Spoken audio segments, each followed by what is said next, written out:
There is a huge difference between reading skills and reading strategies. Reading strategies are the only proven pathway for advancement in reading comprehension, and here's why. Reading strategies require active thinking. When students are visualizing, asking questions, and making predictions, they're having to interact not only with the text and what they're reading, but also with their own minds and thinking. For the students who can't remember what they are reading, active thinking is what they are missing. They are simply reading the words and not thinking about the text. Getting them to focus on reading strategies will absolutely change this. And what I like to use with upper elementary is something called annotating while they're reading. Now, we don't typically like the kids to always write in all of the books because we like to reuse them. So what I have them use are sticky notes as they're reading.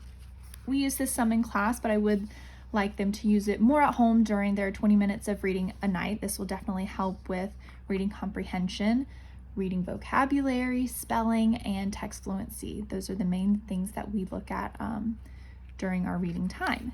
So I have the book Refugee. This is a really great book to read for upper elementary, and I just picked a page that we could use to give you an example of what annotating and actively reading looks like. The steward couldn't see because of the big platter he held. As he fumbled with the knob, he lost his hold on the tray, and the whole thing came crashing down with a great clatter. Now, a student may stop here and say, I'm not really sure what steward means. So, using their sticky note, they could write down the word steward. And many of them have these pocket dictionaries that they can use to look up what words mean. So in this case, we have steward, and it means person on a ship or airliner who looks after passenger comfort. So I would actually want the students to write down the definition as well. So they realize that it is a person who looks after a passenger on a ship or airline. And I would actually want them to take this off and keep it on here because they never know when they might see that word again and they may need to go back to recall what it may mean. So we'll keep that there for now. All four of them burst out laughing with Joseph and Renata pulled the two younger children away before they could be caught.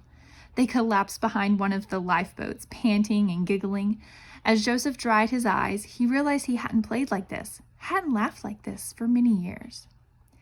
Joseph wished they could stay on board the St. Louis forever.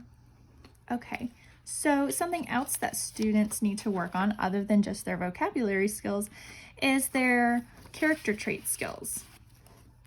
A lot of times students just think about the characters' names, what they look like, very basic, are they happy, are they sad, but never really diving deeper.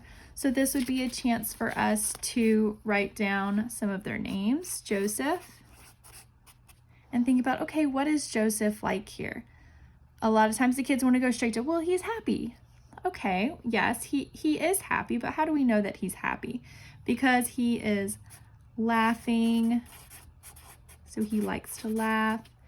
He clearly has some past trauma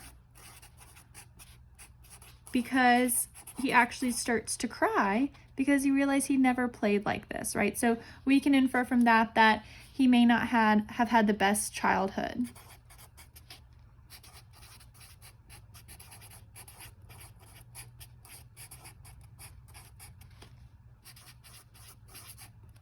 And then we could do the same thing with the other characters in the story.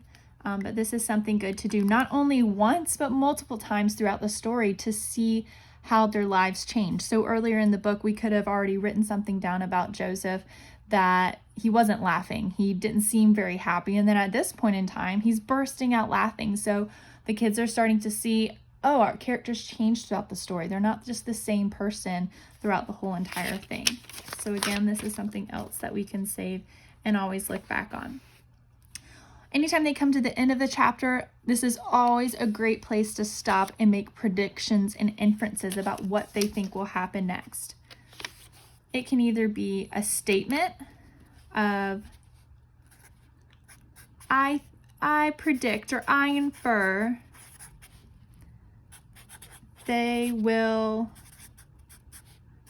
get stuck on the St. Louis. Or they could make a question out of it and say, how will they find their way after they get off?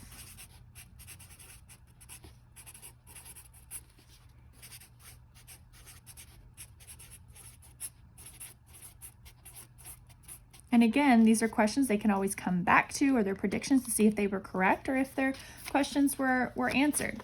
It's always really cool to see as the kids are going through the book, they'll have all these Post-it notes sticking out everywhere. You know, it really shows how into the book they are, and they're asking questions and they're actively thinking. Sometimes it's fun to get multiple colors. So you could have yellow for vocabulary, you could have pink for comprehension, you could have blue for spelling, and then text fluency, could be used on any page for the kids to time themselves and then to try to beat that time every single time they go back to that page. So they can always record their times on a green Post-it note. So there's so many things to do with Post-it notes and annotating, and to hit all 4 of those pieces of reading that we look for in school.